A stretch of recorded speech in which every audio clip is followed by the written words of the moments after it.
Join me as I make the easiest, delicious weeknight dinner. All you need is a few simple ingredients, but to begin, I'm going to go ahead and start cooking my sweet potatoes, and I'm going to use a rack so that they can sit on them without sitting in the water as they steam. Now I'm going to begin puncturing some holes with a fork in my sweet potato just so it can steam evenly. Now that I'm finished, I'm going to add at least 1 cup of water to the Instant Pot, and then I'm going to seal the lid. After that, I'm going to let these sweet potatoes cook for about 26 minutes on high pressure and let them naturally release until all the steam is finished. I like my sweet potatoes very cooked. Some people might like theirs more on the firm side. Now I'm just going to begin chopping up my onion into small pieces so that it's finely diced. After that, I'm going to give my peppers a nice wash and prepare them as well.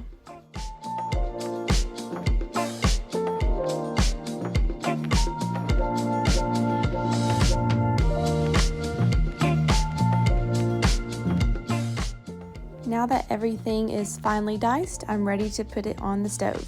Today I'm going to be just using a little bit of avocado oil.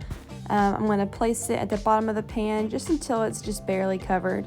And once that's a little bit heated through, I'm going to add my onion first and let that get a tiny bit translucent. And then once you let it simmer for a couple of minutes, I'll add the rest of the peppers to join in.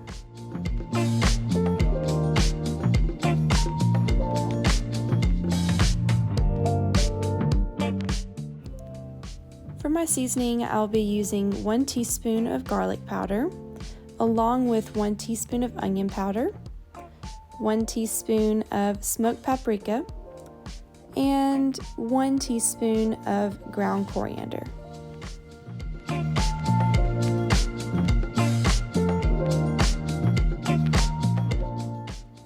Go ahead and give it a good mix and let it simmer for about 5 to 6 minutes, and once they're tender, I'm going to add in my black beans and my corn.